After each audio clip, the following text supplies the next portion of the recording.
นี่คือฝ่าพระหัตถ์ศิลาเป็นฝ่าเหมือนมือ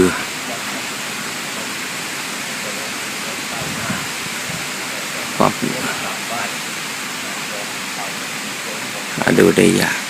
อยู่ที่จังหวัดชัยภูมิ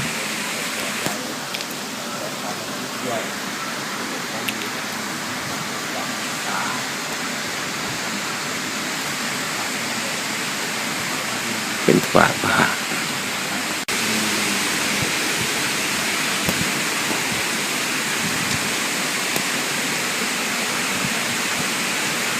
รอยฝ่าพระหัตถ์พระพุทธเจ้า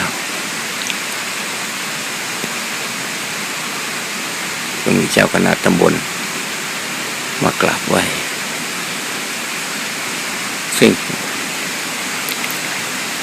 เกิดขึ้นโดยธรรมชาติ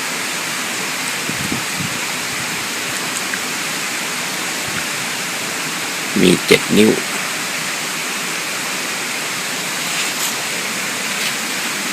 หาดูได้ยากญาติโยมทั่วไปทั้งโลกอยากมากราบไหว้ก็มาที่จังหวัดชัยภูมิอำเภอเทพสถิตตำบลบ้านไร่จังหวัดชัยภูมิซึ่งฝ่าพระหัตถ์นี้เกิดโดยธรรมชาติโดยหลวงพ่อพระครูแรงอธิษฐานพระบารมีแรงอธิษฐานขององค์สมเด็จพระสัมมาสัมพุทธเจ้า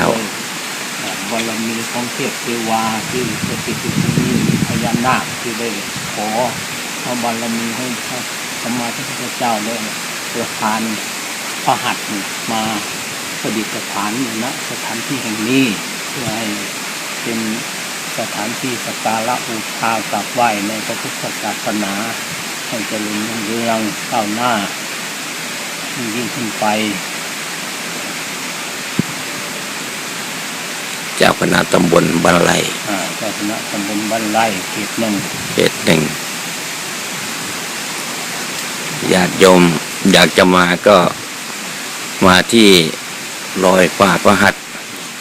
ที่มาที่วัดเขาประตูชุมพลถ้ามาไม่ถูกก็มาที่วัดเขาประตูชุมพลแล้วเจ้าคณะตำบล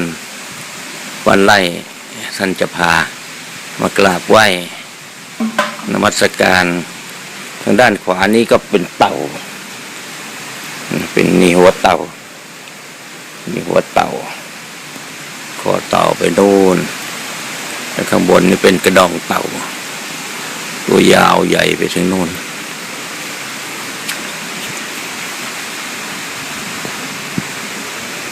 เหมือนเต่านอนไพ่ศีรษะไปทางด้านซ้ายก็มาถ้ามาไม่ถูกก็มาหาเจ้าคณะตำบลบ้านไร่วัดเขาประตูชุมพลจะเป็นผู้ที่พาท่านมาตลอดกาล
น้ำตกที่ใกล้รอยฝ่าพระหัตถ์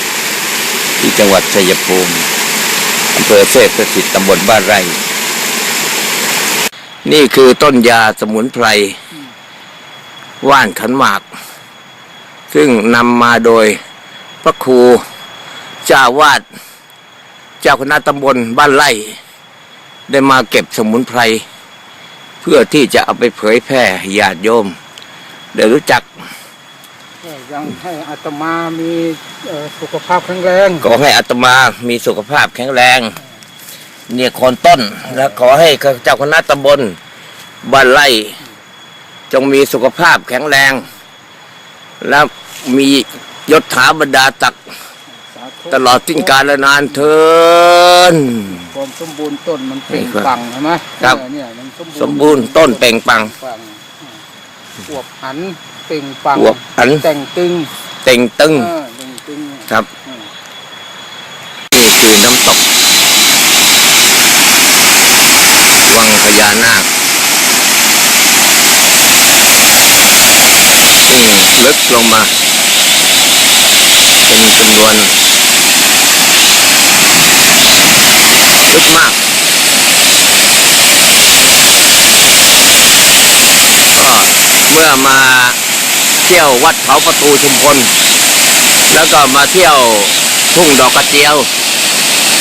แล้วก็แวะมาอาบน้ำตกที่นี่ญาติโยมจะพบกับเจ้าคณะตำบลบ้านไร่ซึ่งท่านได้เห็นอยู่ในภาพนี้แหละได้นำญาติโยมมาเที่ยวมาไหว้รอยพระหัตถ์พระพุทธเจ้าที่ท่านได้อธิษฐานเอาไว้ซึ่งมีตอนนี้ก็เจ้าคณะตำบลบ้านไร่องค์ที่ท่านยืนอยู่นี่เป็นเจ้าอาวาสวัดเขาประตูชุมพลองค์ปัจจุบันได้นำมาเที่ยวอย่างน้ำตกแห่งนี้แล้วก็มาดูสมุนไพรหลายอย่างขอญาติโยม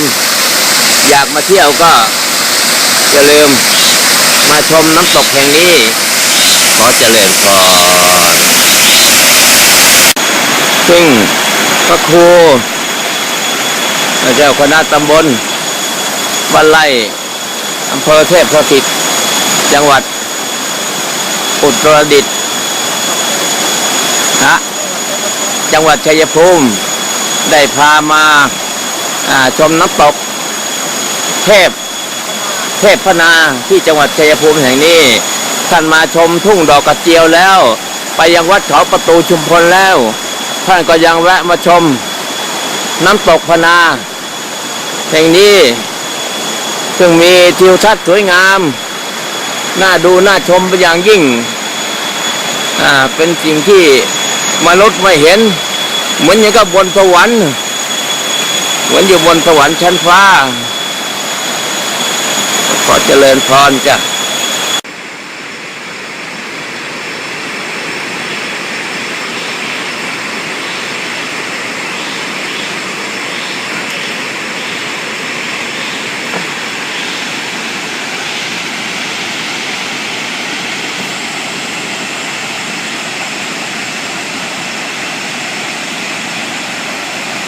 บริเวณน้ำตก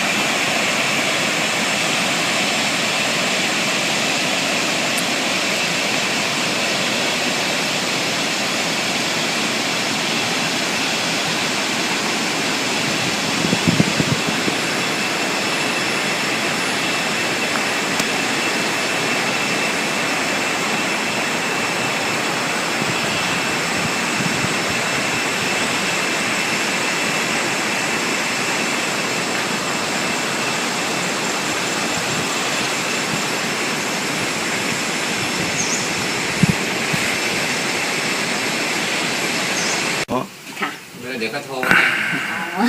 089-808-5793แต่โยมจะคุ้นเคยกับท่านมากโทรเลยสิจัดคุยเลย089ใช่ไหมคะโทรเลยนี่คือหลวงพ่อพุทธนิมิตรที่วัดสิริพงษ์ธรรมนิมิตรมันเป็นพระอุปถากในโบสถ์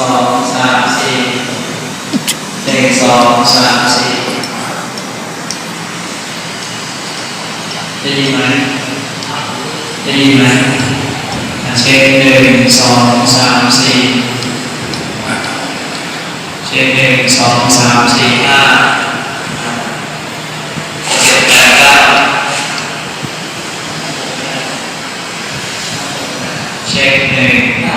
สองสามหนึ่งสองสามเช็ค1 2 3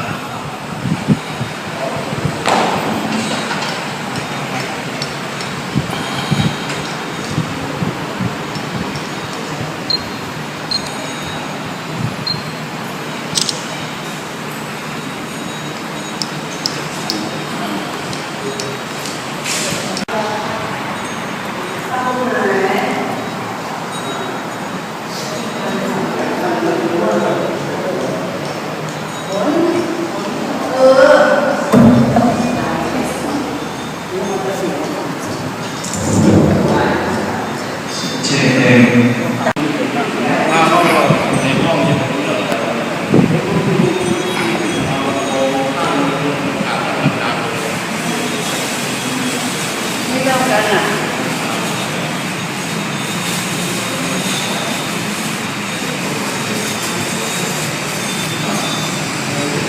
มาลัยห้องเมืองนรกโดยพระอาจารย์นงโอภาโสได้ทำทานด้วยโลหิตบริจาคมาแล้วถึง97 ครั้งได้รับสมนาคุณ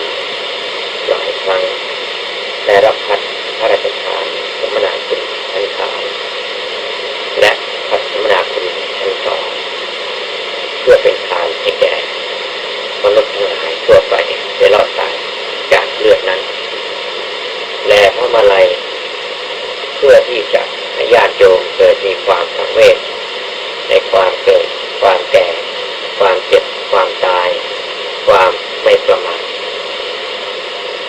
ยังมีเรื่อง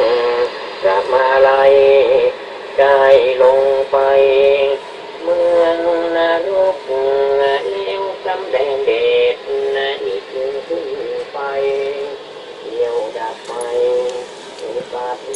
นรกพร้อมความทนลงมาอุปายาที่ไม่หมกบรรดาลมเกิดโหมพัดตัดตนสูงโลกภูเขา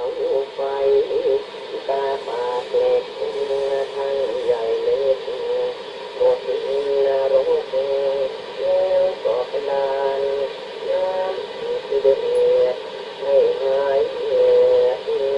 เป็นน้ำเย็นเลี้ยงหวานผ่านน้ำพึ่งหวานสาบซึ้งไม่เคยเห็นอุบาทนรกจะเดินที่จนหมดสิ้นอย่างสำราญ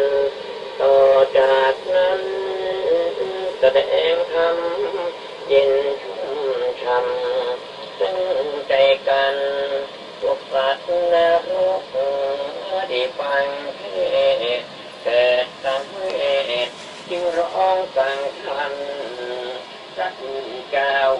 อดเวทนาแก่พวกข้าทั้งหมดนั้นที่ต้องคนทุกข์แสนเวทนาอยู่ที่นี้นานมาแสนนานเมื่อพระคุณกับโลกมนุษย์ขอให้พูดที่บาทนั้น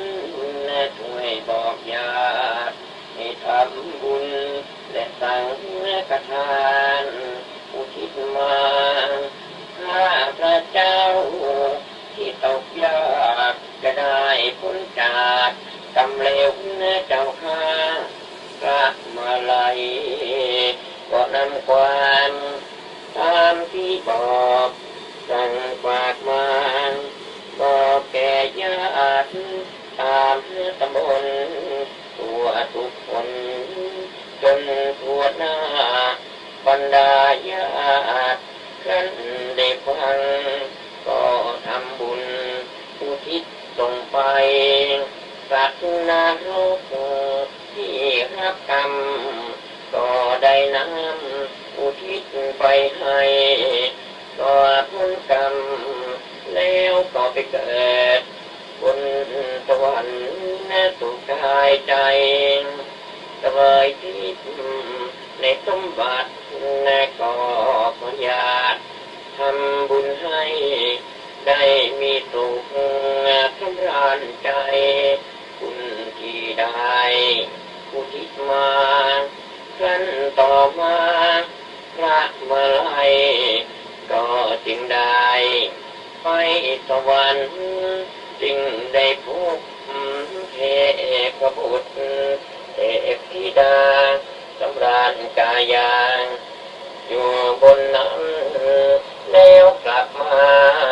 บอกชาวบ้านให้ทำบุญทาน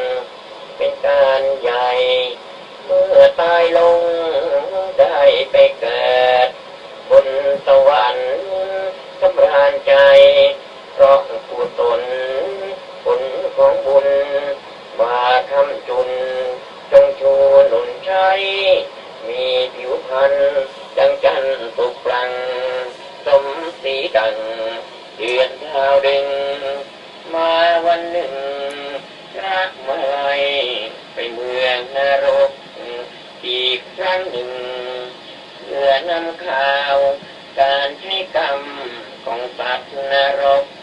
ยังโปรดไม่ถึงมาคราวนี้พวกสัตว์นรกตาเลือดตกนอนอึ้งกระนึงถูกผู้คุมเอาหอกทิ่มแทงเลือดไหลแดงยังไม่ปราณีแทงซ้ำแล้วก็ซ้ำอีกร่างกายฉีกไม่เลือกที่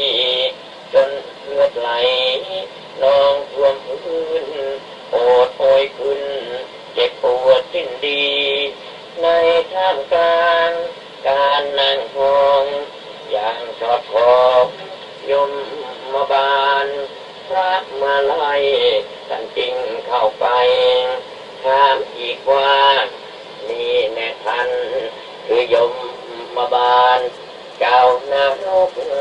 ใช่หรือไม่ถูกต้องแล้วพระคุณเจ้าข้าพระเจ้าผู้เป็นใหญ่มีพระนามพญายมราชผู้ที่ขาดอีกเกรงไกรอาตมาอยากจะถามว่าทำไมท่านจึงโหดร้ายผู้คุมได้ลงโทษสัตว์นรกอย่างดุร้ายท่านนั่งดูไม่ห้ามปรามทำใจดำนั่งดูเฉยยมมาบาลหัวรอรับกับคำถามดังนั้นเลยความจริงแล้วข้าพระเจ้าไม่โหดร้ายอะไรเลยมีแต่เมตตาและปราณีเขาเหล่านี้ยังที่สุดรักมาลัยว่าอย่างนี้หรือคือปราณีดังคำพูดนั่งมองดูเขาเขียนตีเอาหอกแทงเลือดไหลไม่หยุดดิ้นทุรนทนทุรายนั่งดูอยู่ได้ไม่ห้ามปรามพระคุณเจ้าโปรดเข้าใจเรื่องทั้งหลายเกิดเพราะกรรมที่ตัดพวกนั้นก่อไว้เองพระคุณเจ้าเป็นเพราะกรรมนั่นเองที่ทำร้ายตัวเขาอยู่ในขณะนี้ใครห้ามปรามหรือคัดค้านคอยทัดทานก็ไม่มีจะช่วยอย่างไรไม่ได้หลอกทำกรรมใดได้รับกรรมนั้นตามกฎของเมืองนรกรักผู้ไว้ดังนิทานคนที่ตายมาถึงนี้ข้าพระเจ้าให้สุวรรณเปิดบัญชีความดีชั่วที่เขาทำไว้ในอดีตการใครทำดี ไปสวรรค์เคยทำชั่วต้องถูกลงทันข้าพระเจ้ายังให้โอกาสถามถึงทำความดีเพื่อให้เขาได้สติระนึกถึงความดีที่ทำไว้นึกไม่ได้จึงลงโทษทันทีถ้าดึกได้ไปสวรรค์มีวิมานอยู่อย่างดีและได้ถามถึงเทวทูตประการมีดังนี้ถามถึงทุกข์ที่มนุษย์ทุกโรคทุกนามในโลกนี้ถึงได้รับคือทุกตอนเกิดทุกตอนแก่เต็มทีทุกตอนเจ็บและใครได้ป่วยทุกตอนตายไปเป็นผีทุกเวียนว่ายแล้วตายเกิดเป็นมนุษย์ทุกทั้งปีตอนเป็นเด็กอยู่ในพระอ้อมเลอะเทอะเปิดจมเยี่ยวขี้เห็นบ้างไหมที่เขาเกิดความสังเวชในชาตินี้ให้เกิดสติระลึกถึงความสังเวชในชาติทุกนี้ให้เกิดสติระลึกถึงความเป็นจริงในชีวิตเขากลับย้อนว่าแค่ว่ากะที่เห็นเด็กตัวเล็กนี้จากเมื่อต้องคิดเป็นกังวลไปทำไมไม่เห็นดีเขาผู้นี้ขาดสติมีความประมาทในชาติธรรมแต่กระนั้นยังให้โอกาสถามเขาต่อเตือนความจำเจ้าเห็นคุณแก่นั่งหย่อนเดินถือไม้เท้าหลังงองำงกเงินเดินประจำทุกข้าวช้ำทุกเช้าคำเห็นดังไหมเขากลับย้อนเอาอีกว่าจะไปคิดถึงทำไมข้าพระเจ้าเป็นเขาผู้นี้ขาดสติอยู่มากมายประมาทในชราธรรมเป็นคนใช้ไม่ได้เลยข้าพระเจ้ายังให้โอกาสต่อไปอีกไม่นิ่งเฉยเจ้าเห็นคนป่วยบ้างไหมบอกมาให้กระจายเลยเขาตอบว่าคนป่วยหรือเห็นมามากไม่อยากมองเลยคิดทำไมขยงเต็มทนคนพวกนี้ไม่น่ามองตกลงว่าเขาผู้นี้ไม่มีสติที่ใส่ตอนมัวประมาทพยาที่ทำจึงรับกรรมอีกต่อไปแล้วได้ถามต่อไปว่าเห็นคนตายบ้างหรือไม่เขาตอบว่าเห็นจะไปคิดก็ถึงทำไมมีแต่กลัวจะมันหลอกให้ตกอกและตกใจตกลงว่าเขาผู้นี้ไม่มีสติดูก็ในกายสมาธิในมรณธรรมต้องรับกรรมอีกต่อไปข้าพระเจ้าได้ทำเขาครั้งสุดท้ายเคยเห็นไหมคนถูกเฆี่ยนตีประหารชีวิตติดตารางอยู่มากมายเขาตอบอย่างที่เหนื่อยหน่ายโอ้ยเห็นแย่คิดก็ทำไม เ เป็นอันว่าเขาผู้นี้ไม่มีสติมองดูกายพิจารณาสังขารธรรมให้เกิดความสังเวชใจมุ่งประมาทไม่เห็นภัยในความเกิดแก่เจ็บตายมองไม่เห็นการเวียนว่ายตายและเกิดประการใดเขาผู้บาปหนาบังปัญญาคนเจนนี้ปราณีไม่ได้ควรโยนลงกระทะทองแดงเอาหอกแหลมแทงให้ดิ้นรานไปให้ดิ้นพล่านไปจริงแล้วไหมพระคุณเจ้าฟังเรื่องราวเข้าใจไหมพระมาลัยพยักหน้าว่าจริงอยู่เรื่องทั้งหลายแต่ทว่ายังไม่เห็นท่านเมตตาปราณียังไงมีแต่ความที่โหดร้ายลงโทษเขาอยู่ร่ำไปยมมาบาลได้ย้อนถามว่าเมตตาเป็นอย่างไรพระมาลัยได้ตอบว่าความเมตตาคือการให้ตามสูญจิตมันคงอยู่ความเอ็นดูในความรักใครสงสารในสัตว์ไม่เลือกหน้าท่านเห็นว่าจริงหรือไม่ยมมาบาลว่าอย่างนั้นข้าพเจ้ามีความรักใครสัตว์นรกอย่างเต็มเปี่ยมอยู่แล้วนี้จริงบ้างไหมพระมาลัยว่าอย่างนี้มีความรักใจก็ยังไง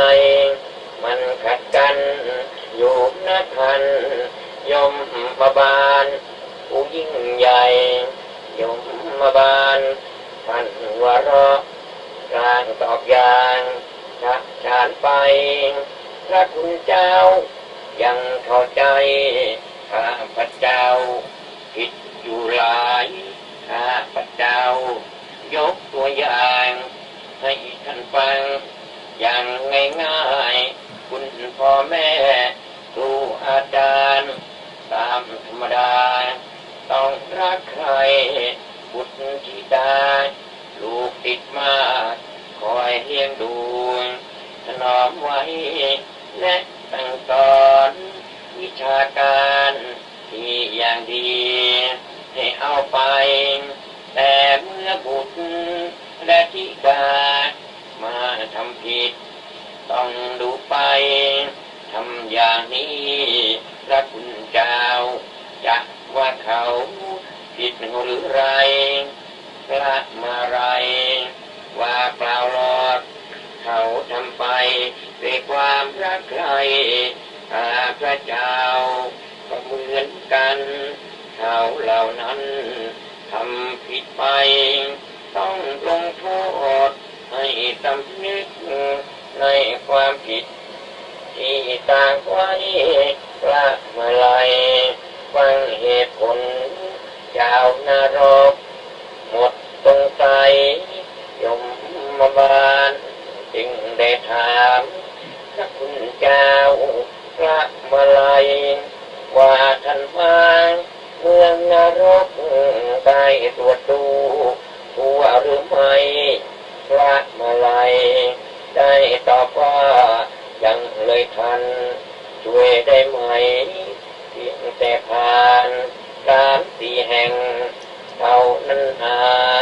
ที่ได้ไปหากท่านมาหากท่านพาไปเดินชมเสียให้ทั่วขอขอบใจเป็นการดีอาตมาจากบรรดาลเผยออกไปให้ชาวโลกข้างบนเห็นเป็นบุญตานาคุณโยมมาบาลลั่นวาจาว่าวิเศษขอรับผมข้าพระเจ้าจะนำพาพระคุณ เจ้าไปเที่ยวชมจนครบถ้วนจะได้ให้พวกเขากลัวซึ่งกรรมชั่วตามอารมณ์อันมนุษย์ทุกวันนี้ไม่ค่อยมีความเกรงกลัวทำปานาเกี่ยวฆ่าสัตว์ขาดเมตตาฆ่าเมียผัวชอบลักทรัพย์ของผู้อื่นเอามาเป็นของตัว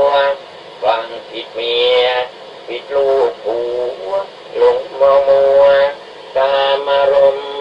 ชอบโกหกเที่ยวยุยงให้ผู้อื่นต้องขึ้นคมเที่ยวกินเหล้าเมาแต่ยาไม่กลัวว่าจะล้มจมเมื่อตายแล้วต้องกรานทมลงมาชมเอาเวทีอาบแล้วพันไม่กลัววาง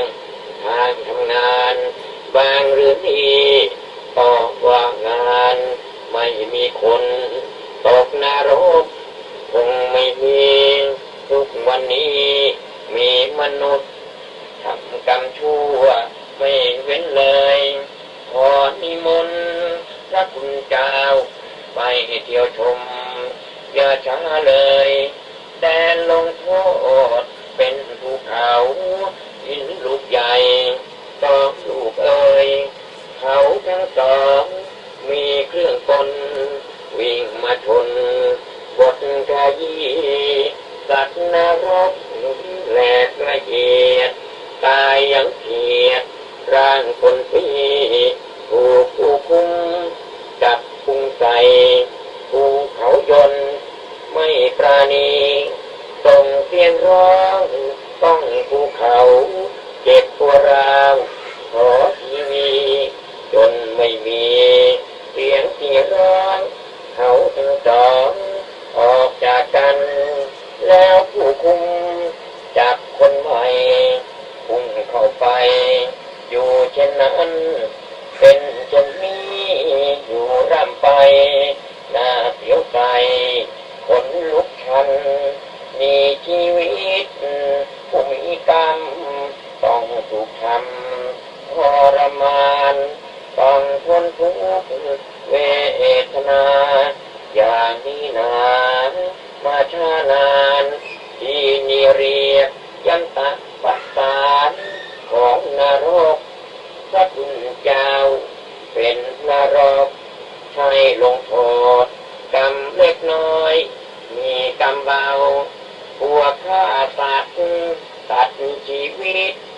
เขาทั้งเป็นอย่างมัวเมาเห็นชีวิตของผู้อื่นเป็นเครื่องเล่นของเขารันตัวตายต้องมาใช้ผลของกรรมตามมาเอาเป็นเพราะความ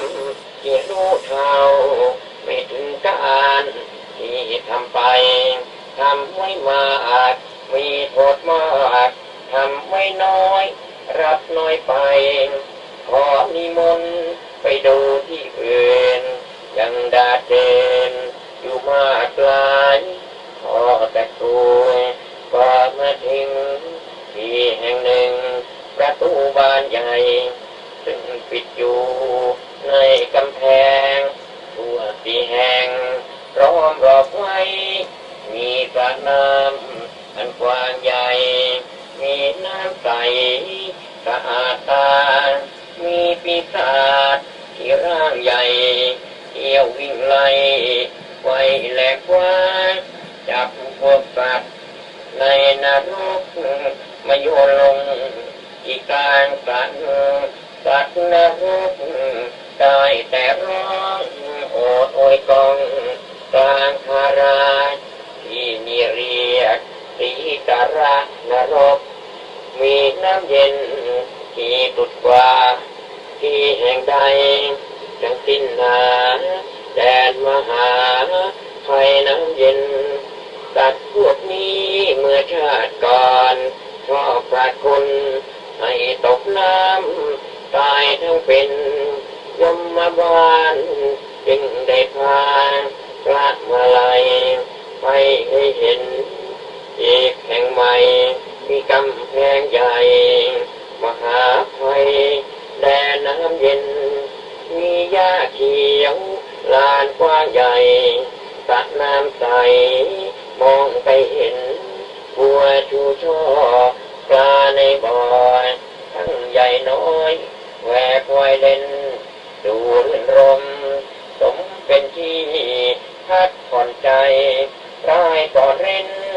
ก็ได้เห็นสัตว์นรกร่างของโตยืนโอนเอ็นแล้ววิ่งมาจากห้องขังมีท่าทางลงกินน้ำเมื่อกินแล้วก็ขึ้นมานอนแผ่ลาโอ้หนอกรรมไม่มีใครรู้ว่าน้ำนั้นมาล้างผลาญทำลายตนพระนิ่งมองไม่สนใจเสียงร้องไห้กันถึงคนแต่เจ็บปวดแสนสาหัสของพวกสัตว์ตัวตน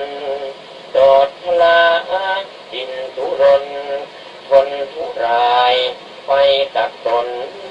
ไฟน้อยใหญ่และตับไตทะลักไหลออกทุกคนออกมาทางสะพานต่ำมีเม็ดแกลบรุกเป็นไฟมาเผาไหม้ไม่หยุดหย่อนในท่ามกลางความตะลึงนึกไม่ถึงว่ากำย้อนที่นี่เรียกทุตะนรกแดนแกลบเพลิงคอยเผาร้อนสัตว์พวกนี้เมื่อชาติก่อนเอายาพิษใส่อาหารผลของกรรมมาตามทันทำให้มันเป็นอย่างนี้ยมมาบาลพระพระมาลัยถึงแดนใหญ่อาเวจีเป็นลานกว้างปูหินอ่อนสีเขียวผ่อนราบเรียบดีมีลูกกลิ้งหินมัดอึกมาใหญ่เทียมฟ้ามีอยู่สี่เป็นลูกกลิ้งไฟมีไฟมีไว้กลิ้งมาบดทิ้งพวกสัตว์นรกเสียงวิ่งมาร้องโอยถูกแปรโบยสัตว์นรกตอนเขามาเขาเครื่องบดเพื่อใช้โทษกรรมทำไว้ก็ต้องเกิดไฟลุกแดงทั่วสี่แห่งวิ่งเข้าไปเสียงดังราวกับฟ้ารันคลื่นวิ่งเข้าใส่ท่ามกลางเสียงท่ามกลางเสียงร้องโอดโอยเสียงหวนโอยเลือดนองไหลทั่วลานหินจนมองเห็นเป็นสีแดงทั้งผืนใหญ่ที่นี่เรียกวิตกะปัปพตะนรกที่ยิ่งใหญ่พวกที่ชอบทรมานด้วยการเอาหินเข้าไฟมาหน้าตามตัวมาหน้าตามตัวสัตว์ทั้งหลาย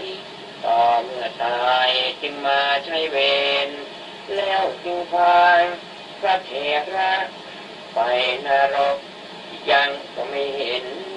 ก็มาถึงศาลาใหญ่บนสูงเนินยืนโดดเด่นมีบันไดเหล็กพอขึ้นไปในศาลาใหญ่ผู้มีเวรมีอาหารโอชารสเต็มไปหมดที่มองเห็นมีสัตว์นรกร่างตกกระปกพร้อมอดโตคนใช้เวรวิ่งเข้ามาในศาลากินข้าวปลาอยู่เดือดอยู่อย่างเรียงรายอยู่เรียงรายต่างซื้อแกงแข่งกันกินอาหารเป็นจานใหญ่เกิดตีกันจนวุ่นวายตัวไม่ได้กินอาหารพอกินอิ่ม ไม่นึกฝันเกิดเหตุการณ์แปลกเปลี่ยนไปข้าวที่กินเป็นเหล็กไฟไส้ปรุงใหม่ขาดกระจายความเจ็บปวดร้องครวญครางอย่างสุดเสียงจนสิ้นใจเมื่อชาติก่อนเขาพวกนี้เป็นข้าราชผู้ยิ่งใหญ่บำบัดทุกข์บำรุงสุขประชาชนอยู่ทั่วไปแต่ทุจริตคิดมีชอบยักยอกทรัพย์คนส่วนใหญ่เลยต้องมาปดปากแห้งเห็นเหล็กแดงกินเข้าไปอาทิจามาใช้กรรมผลที่ทำส่งมาให้ยมมาบาลต้องรีบพาเดินออกมาชมที่ใหม่ในไม่ช้าก็มาถึงสวนแห่งหนึ่งมีมะม่วงใหญ่เรียงทิวแถวสุดลูกตาในอาณาที่กว้างใหญ่กำลังมีลูกที่สุกงอมส่งกลิ่นหอมขจรไปก็มีสัตว์นรกกลุ่มหนึ่งวิ่งตะบึงมาแต่ไกลแล้วปีนขึ้นขยาวฝนจนร่วงหล่นลงมาให้เกิดมากินเด็กมากินอย่างสมใจความกระหายเพิ่มทวีเกิดมีลมพัดเข้ามาถูกใบมะม่วงรวงทันทีกลายเป็นหอบพุ่งลงมาเรียบปราศนาไม่ปราณีส่งเสียงร้องด้วยเจ็บปวดคนร้าวรวดในชีวิตต่างวิ่งหนีเอาตัวรอดแต่ก็จอดจับชีวิตที่ยังรอดวิ่งออกมาเจอกับหมา2 3 4วิ่งเข้ากัดนักวัดไม่เลือกนอนกลิ้งเกลือกกลายเป็นผีที่ยังเหลือต่างวิ่งแข่งเจอที่แรงลงราวีอีกไม่นานร่างพวกนั้นก็ถูกกินหมดไม่มีที่แห่งนี้มีชื่อว่าแดนหอกดาบปราบแดนนี้เมื่อชาติก่อนได้ฆ่าสัตว์ชีวิตไม่ปราณีเลยยมบาลพระพาพระท่านไปแดนอื่นต่อไปเลยมาถึงที่ลงแห่งหนึ่งมีแม่น้ำอยู่บนหน้าทั้ง2 ฝ่ายมีเครือวายอันยาวใหญ่มันหึกมาเกี่ยวพันกันเต็มไปหมดบ้านก็พบพันไปมามีช่องทางเล็กพอเดินได้ทางเดียวเท่านั้นนะที่นี่คือแดนเครือวายมีน้ำใหญ่สุดกลมกลางสามัคคีจะบาดาไม่กัดนรกขาดทันตายสัตว์หมู่นี้ต้องมีกรรมต้องไปทำข้อปานาด้วยการเอาฝาดดักจรให้ตัดถอนทุกเวทนาเป็นพวกพรานดักนกหนูเก่งควางหมูที่ถูกฆ่าและยังมีพรานดักคนเอาไปฆ่านี่แหละกรรมก็พอดีมีสัตว์นรกอยู่พวกหนึ่งมารับกรรมกำลังเดินไม่มีแรงร่างความแห้งมากินน้ำวิ่งออกมาด้วยความหิวร่างลอยลิ้วลงขมำถูกน้ำวายปั่นร่างกายขาดออกไปสิ้นทวนกล้ำกับจิตใจน่าสยองเพราะกรรม ของเขาก็ได้ทำ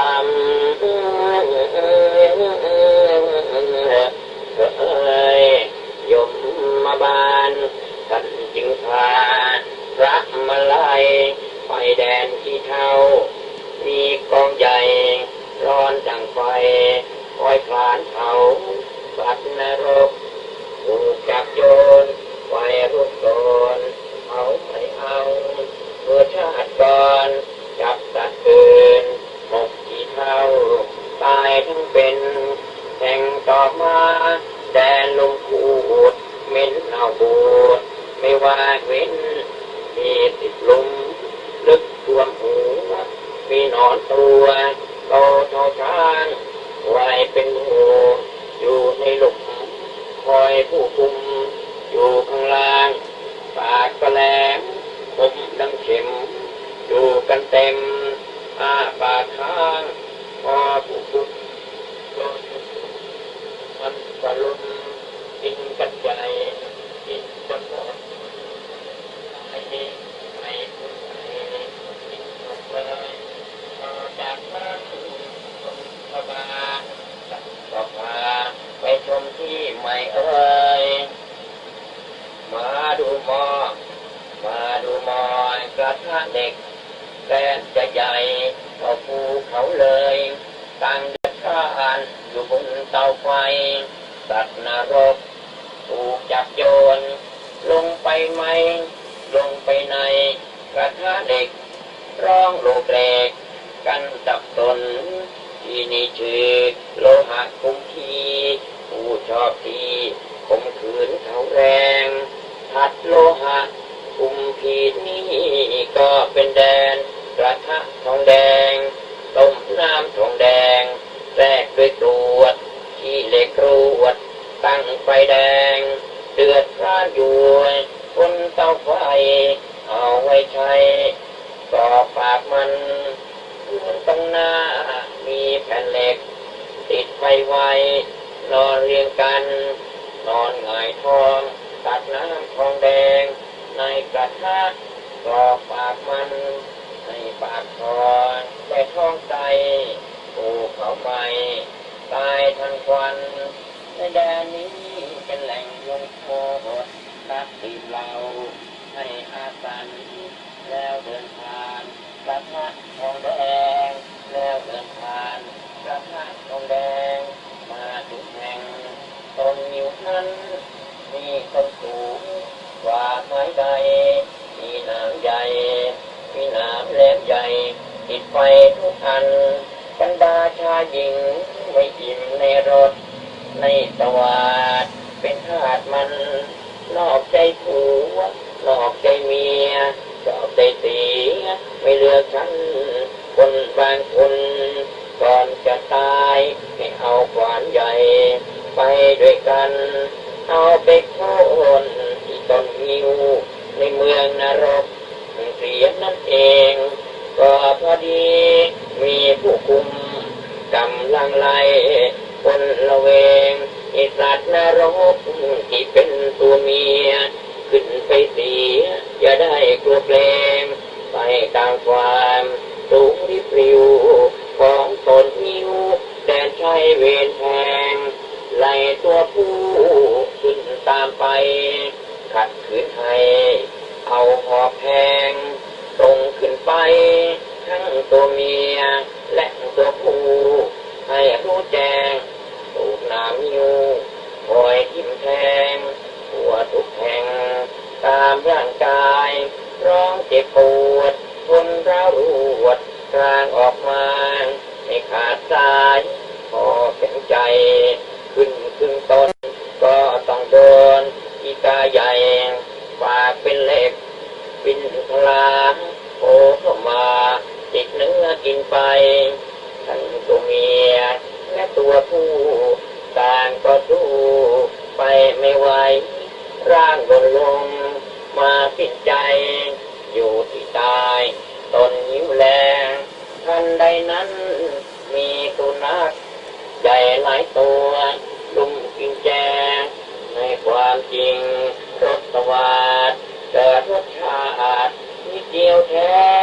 หากละเมอ ต้องห้ามผลของกรรมสยองจริงๆออกปากนิ้วก็มาดูพวกผีดิบน่ากลัวยิ่งมีกำแพงเหล็กใหญ่หนามีไฟมาเขาทุกสิ่งผีพวกนี้มีร่างผอมกระรองกองเห็นสี่โครงมีเล็บมือและเล็บเท้าออกมายาวตัวสูงโยกนานเล็บมือเท้ายาวเป็นดาบเป็นจอบเสียมอันคมกล้าก้มหน้าตาขาดเนื้อหนังของมันกินนาเวทนาพอเนื้อหมดกินกระดูกเพราะความหิวเสียจริงหนาคนสุดท้ายก็ต้องตายตกลงไปเห็นกับตาอีกพวกหนึ่งมีนิ้วมือเป็นหอกดาบร้ายยิ่งกว่าให้นิ้วมือที่เป็นหอกขาดเนื้อถือหนังต้องกินใช้ทิ่มแทงพวกของมันเองอย่าไม่เกรงใครทั้งสิ้นพอพบกันโดนโทษใจบ้างล้มตายจนหมดสิ้นอีกยังอยู่เป็นศัตรูคอยสังหารกลางชีวิตล้างผ่านกันไม่สุดสิ้นเรียกว่าทินอันธพาลจากนั้นมาก็เป็นแดนของนักโทษถูกประหารมีกำแพงเหล็กใหญ่ล้อมอย่างแข็งแรงทั่วถึงกันเป็นผู้คุมจากพวกสัตว์นรกนั้นนอเรียงกันอยู่บนแผ่นเหล็กที่แดงแล้วจัดแจงและเนื้อหันต่างเจ็บปวดร้องครวญครางดูเหมือนอย่างน่าสงสารต้องทนทุกข์เวทนาอย่างนี้นาอยู่หลายวันทรมานสมกับกรรม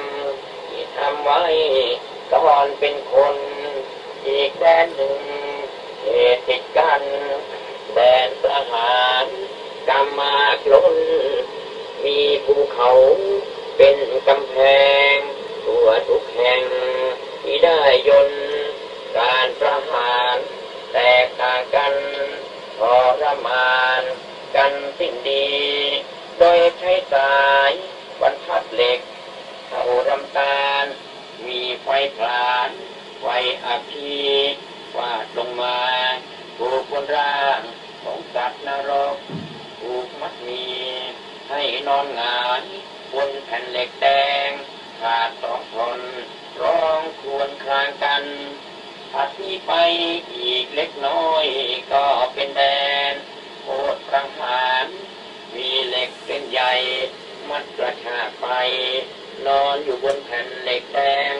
แล้วกระนำด้วยค้อนใหญ่แตกกระจายเลือดไหลแดง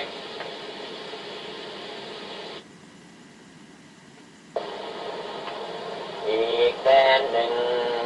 เหตุติดกันแดนประหารกรรมมากล้นมีภูเขาเป็นกำแพงทั่วทุกแห่งที่ได้ยนการประหาร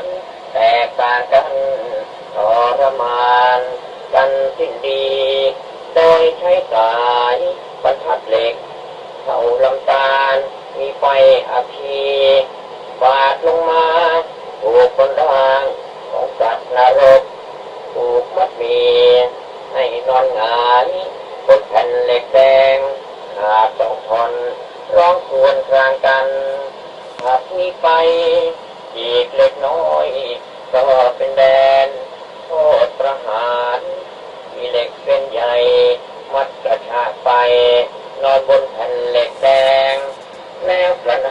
ำด้วยค้อนใหญ่แตกกระจายเลือดไหลพอเนื้อหมดกินกระดูกเพราะความหิวเสียจริงหนาคนสุดท้ายก็ต้องตายตกลงไปเห็นกับตาอีกพวกหนึ่งมีนิ้วมือเป็นหอกดาบ ร้ายยิ่งกว่าให้นิ้วมือที่เป็นหอกขาดเนื้อถือหนังต้องกินใช้ทิ่มแทงตัวของมันเองอย่างไม่เกรงใครทั้งสิ้นพอพบกันโดนเขาใส่บ้างล้มตายจนหมดสิ้นอีกยังอยู่เป็นศัตรูคอยสังหารกลานชีวินล้างผลาญกันไม่สุดสิ้นเรียกว่าทินอันธพาลจากนั้นมาก็เป็นแดนของนักโทษถูกประหารมีกำแพงเหล็กใหญ่ล้อมอย่างแข็งแรงทั่วถึงกันเป็นผู้คุมจากพวกสัตว์นรกนั้นนอเรียงกันอยู่บนแผ่นเหล็กสีแดงแล้วจัดแจงและเนื้อหันต่างเจ็บปวดร้องครวญครางดูเหมือนอย่างน่าสงสารต้องทนทุกข์เวทนาอย่างที่นาอยู่หลายวันทรมานสมกับกรรมที่ทำไว้ตอนเป็นคนอีกแดนหนึ่งเหตุติดกันแดนประหารกรรมมากล้นมีภูเขาเป็นกำแพงตัวทุกแห่งมีได้ยนการประหารแตกต่างกันทรมานกันสิ้นดีโดยใช้สายบรรทัดเหล็กเท่าลำตาลมีไฟกลานไฟอัคคีฟาดลงมาถูกบนร่างของสัตว์นรกถูกมัดมีให้นอนหงายบนแผ่นเหล็กแดงขาดสองท่อนร้องครวญครางกันถัดนี้ไปอีกเล็กน้อยก็เป็นแดนโคตรประหารมีเหล็กเป็นใหญ่มัดกระชากไปนอนอยู่บนแผ่นเหล็กแดงแล้วกระนำด้วยค้อนใหญ่แตกกระจายเลือดไหลแดง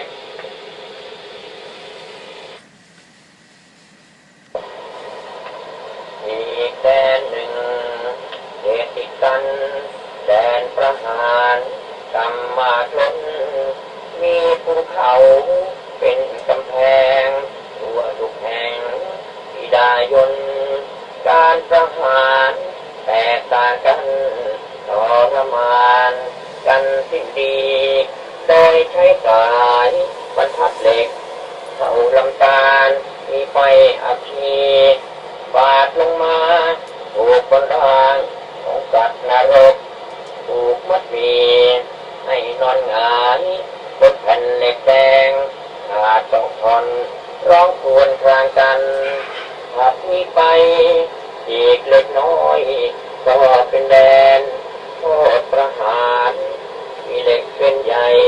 มัดกระชากไปนอนบนแผ่นเหล็กแดงแล้วกระนำด้วยค้อนใหญ่แตกกระจายเลือดไหลแดงวางเอาเชือกมัดแขนไว้มีลูกกลิ่งใหญ่มีไฟแดงลั่นมาบดแล่นมาบดกระยีร่างให้อับปางเป็นทุนไปแดนที่สี่มีเปลวไฟลุกตลอดตัวพื้นที่ใหญ่ปูด้วยแผ่นเด็กที่หนามีดอกบัวน้ำแหลมคมก็คุมร่างสัตว์นรกไว้ไม่ยอมให้ดินคลึกโครมมีเปลวไฟขึ้นมาเผาให้เราอย่างกระสมบางตัวดินถอนดอกบัววิ่งเนียนัวหนีออกไปฝ่ายผู้คุมช่วยก้อนเหล็กฟาดหัวเละจะมองไหลแดนทหารถัดต่อไปมีลาวเหล็กน่าเป็นเปลวไฟปักอยู่ในที่แดนนี้เป็นแสนอันตั้ง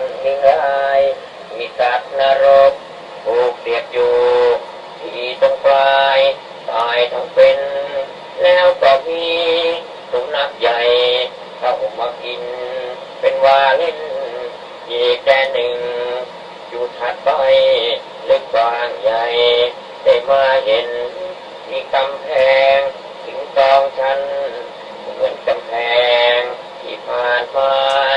แต่ชั้นในเป็นภูเขามีเปลวไฟพุ่งขึ้นมาบนแผ่นเหล็กมีกวาดแหลมปัดเปรียงรายอย่างแน่นหนาสัตว์นรกต่างถูกไล่ให้ขึ้นไปบนภูเขานั้นมีลมกดพัดปากแหลมมาเสียบใส่เป็นพันละวันถูกครั้งหน้าถูกหน้าหลังตายเกลื่อนกลาดติดปวดวาดสิ้นลมปราณแดนประหารที่สุดท้ายสวนกว้างใหญ่สุดประมาณมีกำแพงเหล็กเป็นเปลวไฟในภายในมีไฟฟ้าสัตว์นรกทั้งคืนวันสุดทรมานในหัวใจยมบาลพูดขึ้นว่าพระคุณเจ้าผู้เป็นใหญ่ที่นี่แหละคือมหาโลกันตามหานรกที่ยิ่งใหญ่คือชาวบ้านเรียกกันว่าแดนมหาอเวจีมีแดนใหญ่อยู่8 แดนแต่ละแดนมีดังนี้1 แดนใหญ่มีบริวารอยู่16 แดนเท่าที่มีทั้งแดนเล็กและแดนใหญ่รวมกันได้136 แดนแล้วยังมีแดนปลีกย่อยไว้ลงโทษนับไม่ถ้วนทีข้าพเจ้ามีผู้ช่วยถึง4 คนทำหน้าที่รวมทั้งหมด32 คนแต่ละคนมีตุวานถึง4 คนทำหน้าที่รวมกันแล้วมีตุวานถึง128พอดีละมาลัยหมดสงสัยกล่าวขอบใจในครั้งนี้ไว้วันหน้าอาตมาจะมาหาชมดูใหม่ยมมาบานยกมือไหวนิมนต์ได้ทุกวันขอรับพระเถระให้พรชัยแล้วจึงได้กลับทันทีมีเท่านี้ที่ตั้งใจกลับพันไปให้เกิดมีความสังเวชในใจเถิดเมื่อได้เกิดมาชาตินี้อย่าให้เสียเวลาเกิดมัวแต่เพลิดเพลินโลกีรีบกลับใจเดี๋ยววันนี้จะได้มี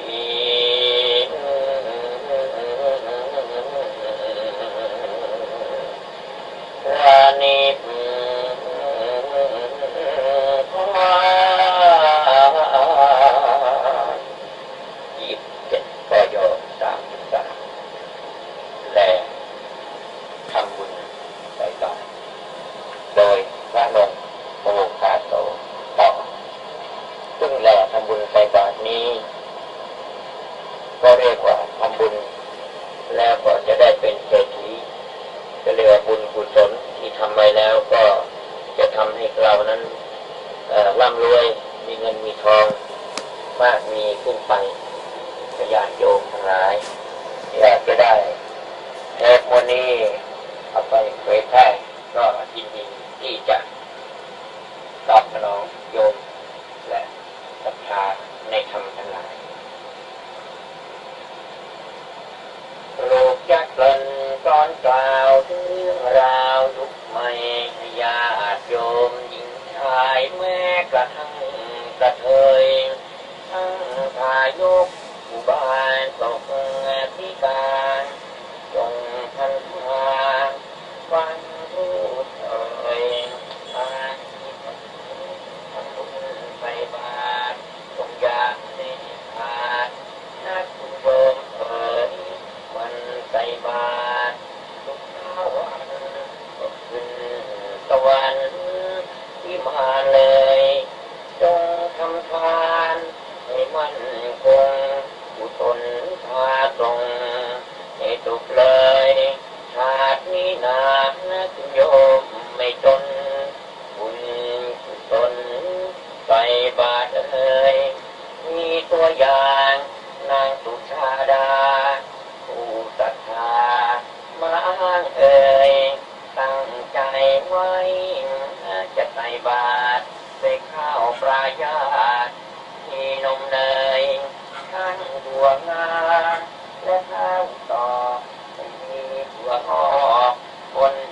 ไปดู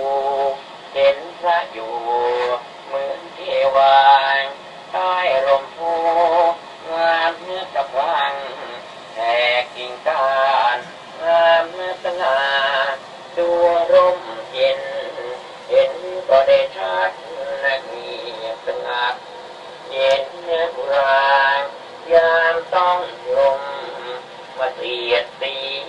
เหมือนดนตรีจากฟ้าฟ้ามาเนื้อบรรเลง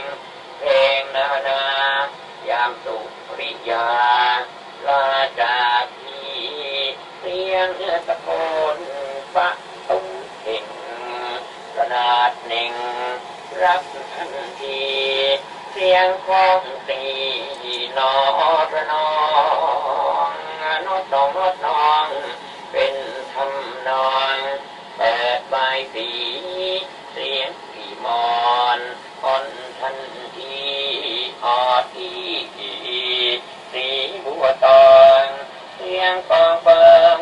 ปักเข่งฟ้าตามเนื้อจังหวะของเสียงกลองเสียงจิงฉับขยับย่องตามเสียงกลองที่ได้ตีเสียงสีแขกแตกทันทีว่าต้อยตีตีริดตีตีริดตีติดริดตีติดริดตีอีอีอีอีอีติดเสียงนกร้องตามสายลมตรงเสียงกลมที่ลมโพดีประทานคารับกับเสียงเพลงมาบรรเลงเพลงดนตรีนักเบาเจ้าก็ร้องดังตึกตองในไพรสี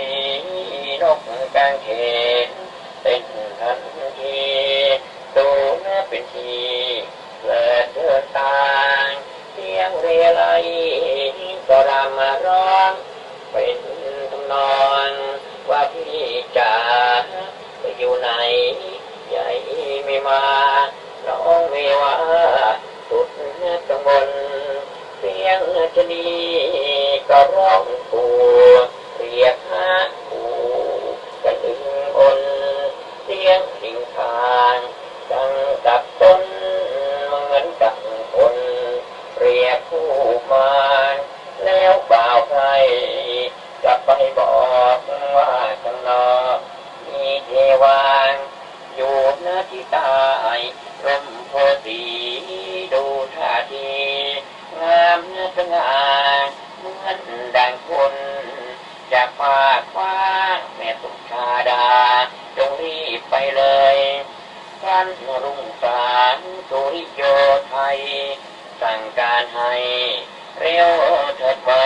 ยนางจัดแดงเรียกบ่าวไพรให้รีบไปอย่าช้าเลยปรุงข้าวดีที่วิเศษพระชินนเรศได้ก็สวยข้าวหมูทุกสุปายาตแสนสะอาดด้วยนมเนยมีรสเลิศประเสริฐล้ำเจือก็ได้น้ำนมพึ่งเอ่ยขั้นปรุงเสร็จไม่รอช้านำข้าวมาประเคนเลยเลี้ยวตั้งจิตอธิษฐานขอให้ฉันมีผู้เชยได้ผู้ชายที่มีพระสมดังกับที่ฉันเอ่ยแล้วอยู่มาอีกไม่นานนางจอมขวัญได้ผู้เชยเป็นเศรษฐีมันมีเงินมากไม่ทุกข์ยากชาตินี้เลยมีความสุขทั้งกายใจไปทางไหนคนชมเชยด้วยผลบุญที่ใส่บาตรได้เป็นญาติกับพระเลยพระพุทธศาสนาก็มั่นคงภิกษุสงฆ์ก็ได้ฉันขอประทังอ ตถาคยอมโปรดทราบอย่าละเลยมันใส่บาตรเป็นประจำแล้วกรวดน้ำอย่านิ่งเฉยพุ่งทิศคนไปให้เลยญาติโยมเอ๋ยโปรดฟังการยังมีเรื่อง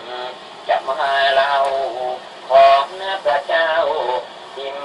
พิตาเสวยสุขอยู่กันในวังพร้อมสะพังบอกให้วานมาคืนหนึ่งก็เกิดเหตุเห็นฝูงเปรตมาหาท่านมาก็ให้เห็นทั้งหน้าต่างมีท่าทางหิวก็อาหารร่างผอมแห้งแรงก็ไม่มีดูท่าทีน่าสงสารเสื้อผ้าใส่ก็ไม่มีดูท่าทีพอประมาณบางหน้าตาน่าเกลียดชังเห็นแล้วตั้งจิตปรุงสังขารอนิจจังสังขารางรูปนี้นาก็เหมือนกันว่าทุกครั้งเกิดมาทุกไม่มีตกเลยก็ทั้งนั้นอนัตตาไม่มีตนตัวทุกคนก็เหมือนกันเมื่อตายแล้วก็ต้องเน่าเหมือนดังเขาด้วยก็ทั้งนั้นเราปุ้งเปรตเดินออกจากเราปุ้งเปรตเดินอดอยากหิวตกยากมาช้านานบางปากเล็กเท่ารูเข็มมีนอนเต็มในปากนั้นบางท้องใหญ่เท่าภูเขามีขายาวดังต้นตาลทนอดอยากมาช้านานสั่งกระทานผู้ที่ไปเมื่อพระเจ้าทิมพิสารพบเหตุการณ์เกิดสงสัยไม่ทราบเหตุความเป็นมาตัวร้อนเป็นไฟเสด็จออกปรีไปหาพระสัมมาช่วยแก้ไขสิ่งตัดความที่เห็นไป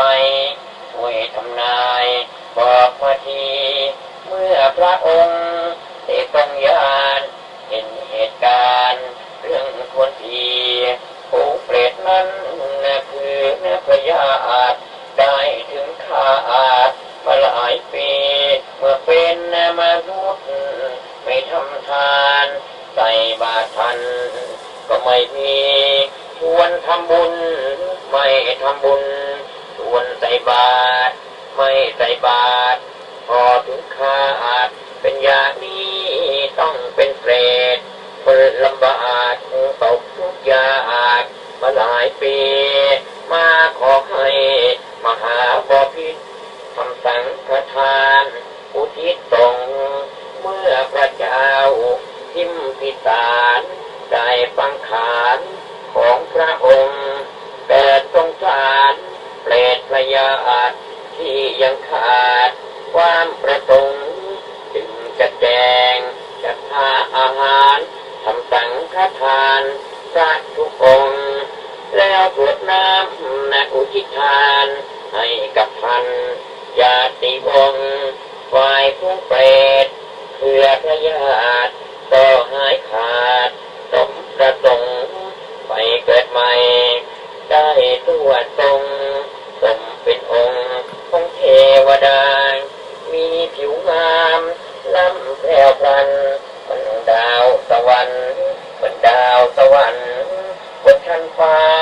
มีความสุขทุกคืนวันเพราะบุญทานอุทิศส่งมาเนี่ยและญาติโยมทั้งหลายจงจำไว้อย่าได้รอช้ามันไปบาตรทุกเช้านาศาสนาก็มั่นคงมี10 บาททำ1 บาทได้เป็นญาติได้เป็นญาติกับพระสงฆ์พระพุทธศาสนา ไม่สูญสิ้นผู้ฟ้าดินยังมันคงยอมทลายได้ไถ่บาทแผ่ให้ญาติที่ตายลงศาสนาที่สูงส่งจะยืนยงทุกคืนวันเรื่องทำบุญและใส่บาตรบอกแก่ญาติโยมทุกท่านให้สอนบุตรและธิดาจงหันมา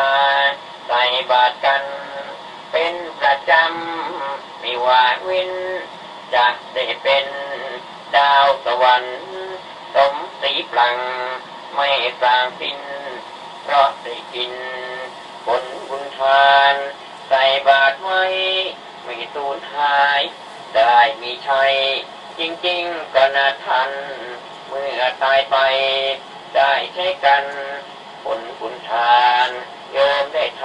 ำทั้งชาตินี้และพบหน้าได้พึ่งพาบุญหนุนคำได้เป็นเศรษฐีมั่งมีทรัพย์เหมือนดังกับนักสุชาดานางสร้างสมแต่บุญทานมีวิมานเหมือนบนฟ้าอยู่เป็นสุขกับลูกหลานสืบต่อกันหลายคนมาถึงบัดนี้ยังมีอยู่ถ้าอยากรู้จงฟังรู้ว่าเรื่องเศรษฐีผู้มีทรัพย์มีนามทรัพย์อาณาถาแก่ญาติจนคนทำนากับภรรยาที่แสนดีมาวันหนึ่งแกไถนาเป็นพระสัมมายืนกับที่เกิดศรัทธาในพระองค์ที่ประสงค์โปรดลูกนี้หยุดไถนาหาวารีถวายทีพระสัมมาแล้วหากไม้ให้ถูฟันถวายทันด้วยศรัทธาพระสัมมาสัมพุทธะนำชำระร่างหัวนาแล้วพระองค์เสด็จไปถึงบ้านนายอาณาถายืนรับบาตรภรรยาอาณาถาที่แสนดีฝ่ายภรรยาอาณาถาจัดข้าวปลาส่งสามีพอนางออกมานอกบ้านก็พบท่านมหามุนีเกิดศรัทธามาทันทีนำข่าวนี้ใส่บาตรลงแล้วตั้งจิตอธิษฐานขอให้ฉันสมประสงค์ได้ทองมานาพระองค์บุญหนุนส่งให้ลูกมั่งมี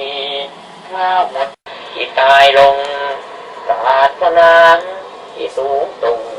จะยืนยงทุกคืนวันเครื่องทำบุญและใส่บาตรบอกแก่ญาติโยมทุกท่านให้สอนบุตรและธิดา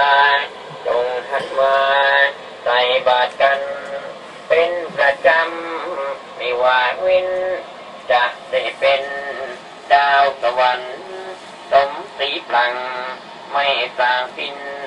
เพราะได้กินผลบุญทานใส่บาตรไว้ไม่สูญหายได้มีชัยจริงๆก็น่าทันเมื่อตายไปได้ใช้กัน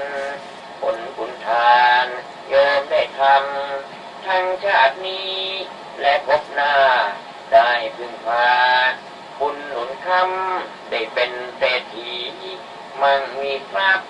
เหมือนดังกับนักสุชาดานางสร้างสมแต่บุญทานมีวิมานเหมือนบนฟ้าอยู่เป็นสุขกับลูกหลานสืบต่อกันหลายคนมาถึงบัดนี้ยังมีอยู่ถ้าอยากรู้จงฟังรู้ว่าเรื่องเศรษฐีผู้มีทรัพย์มีนามทรัพย์อาณาถาแก่ยากจนคนทำนากับภรรยาที่แสนดี มาวันหนึ่งแก่ไถนาเห็นพระสัมมายืนกับที่เกิดศรัทธาในพระองค์ที่ประสงค์โปรดลูกนี้หยุดไถนาหาวารีถวายทีพระสัมมาแล้วหากไม้ให้ถูฟันถวายทันด้วยศรัทธาพระสัมมาสัมพุทธะนำชำระร่างทั่วหน้าแล้วพระองค์เสด็จไปถึงบ้านนายอนาถายืนรับบาตรภรรยาอนาถาที่แสนดีฝ่ายภรรยาอนาถาจัดข้าวปลาส่งสามีพามาทันทีนำข้าวนี้ใส่บาตรลงแล้วตั้งจิตอธิษฐานขอให้ฉันสมประสงค์ได้ทองมานาพระองค์บุญหนุนส่งให้ลูกมั่งมีข้าวหมดหม้อหมดในขันเกิดสงสารถึงสามีรีบจัดแจงหุงข้าวใหม่เวลาตายรถป่านี้คงก็จะหิวแล้วคนดีโอ้สามีหัวของเราพอหุงข้าวเสร็จก็รีบพอถึงหน้านอกใจปวดร้าวโอ้สามีคงโกรธเอาที่นำข้าวมาไม่ทันพอมาถึง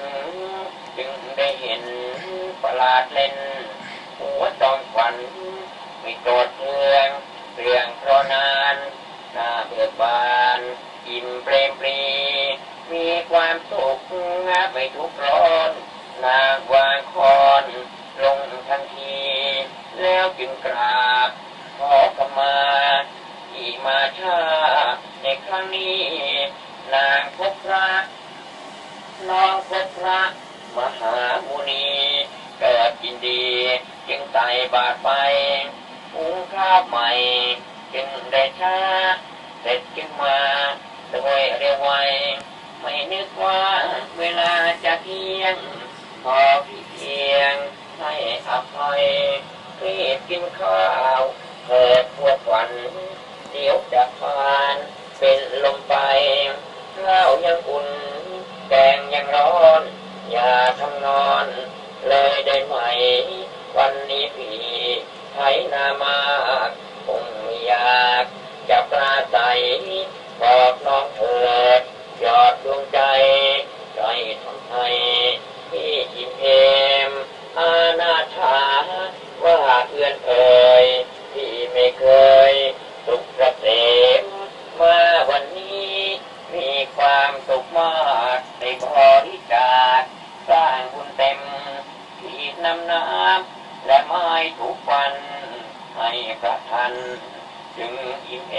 มไม่หิวข้าวและหิวน้ำเย็นชุ่มช่ำในหัวใจเกิดปิติและมีความสุขล้นด้วยคุณด้วยว่าผลคุณต้องให้เกิดอัศจรรย์ขึ้นทันใดก่อนที่ไทยกลายเป็นทองทั่วทุกแห่งตามพื้นนาดาษดาด้วยสีทองเรื่องอารามงามระยับดังเหล่ากับเมืองสีทองมองข้างในก็สุขปรังดูเหมือนดังเมืองสวรรค์อนาถาแสนดีใจเห็นก่อนไทยเป็นทองทั้งนั้นด้วยผลบุญที่ใส่บาตรแล้วตั้งจิตให้เป็นทานเป็นเศรษฐีท่านตาเห็นก็เพราะเป็นผลบุญนั้นที่ได้ทำด้วยศรัทธาจึงได้ทองมามหาศาลเป็นมหาเศรษฐีนีในโลกนี้ไม่มีใครปานได้ลำเพลง ถึงวันนี้อนาถาเศรษฐีรังพุทธการมีอีกเรื่องจะนำมาแลขนาดแท้ในครั้งนั้นยังมีชายที่อยากเห็นซึ่งแกเป็นคนขยันเที่ยวตัดเตือนทุกคืนวันเลี้ยงแม่ทันและท่านอยู่มาวันหนึ่ง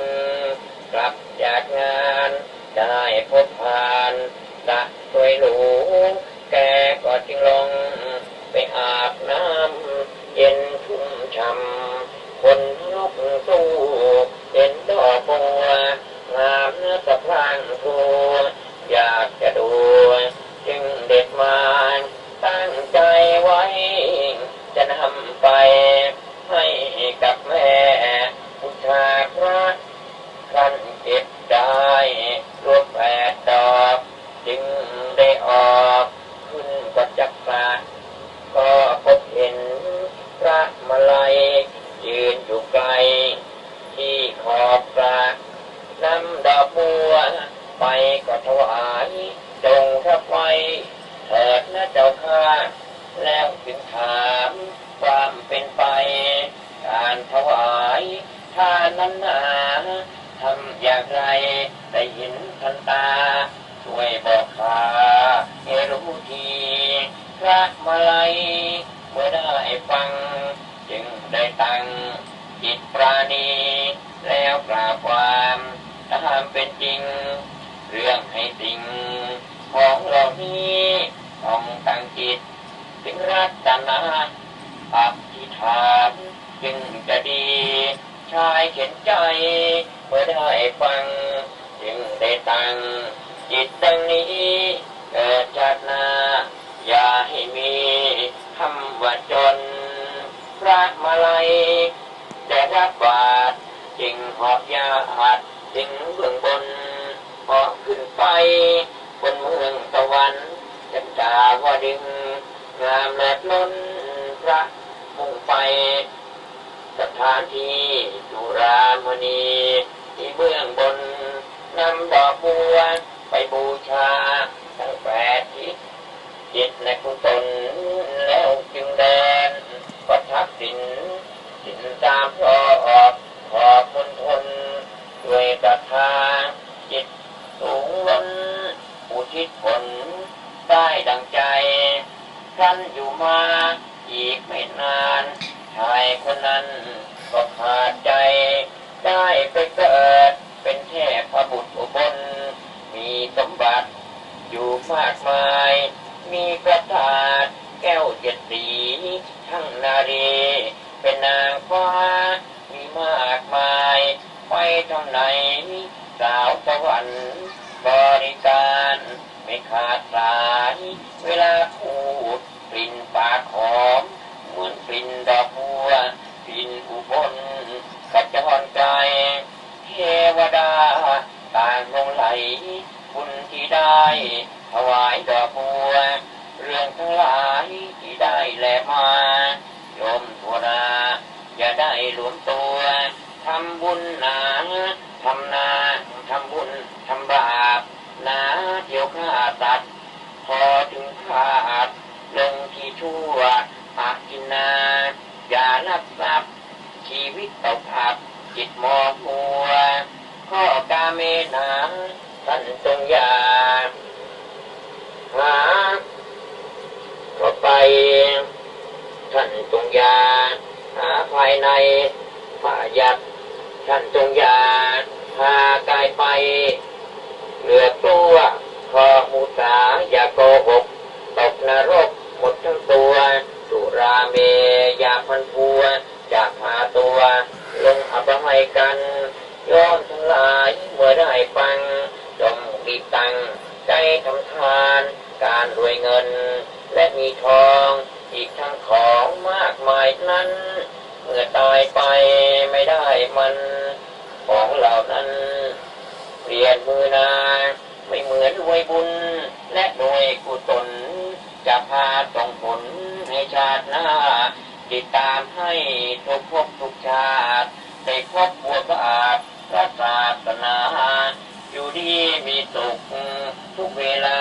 เงินทองไหลมา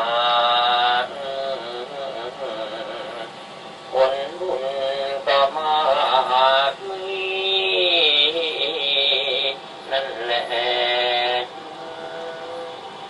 ญาติโยมทั้งหลายเพื่อได้ฟัง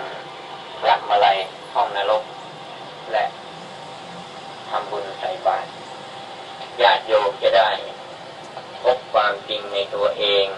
ที่เกิดมาแล้วมีความสุขสุขใจสุขใจเพราะพระพุทธศาสนาพระพุทธศาสนาเป็นที่พึ่งทางกายทางวาจาทางใจ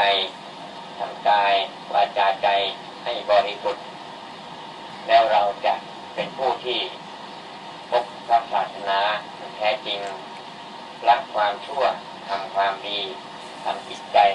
ให้เป็นสุขนั่นแหละคือพระพุทธศาสนาถ้าญาติโยมยังมัวเมาหลงในกิเลสตัณหาราคะ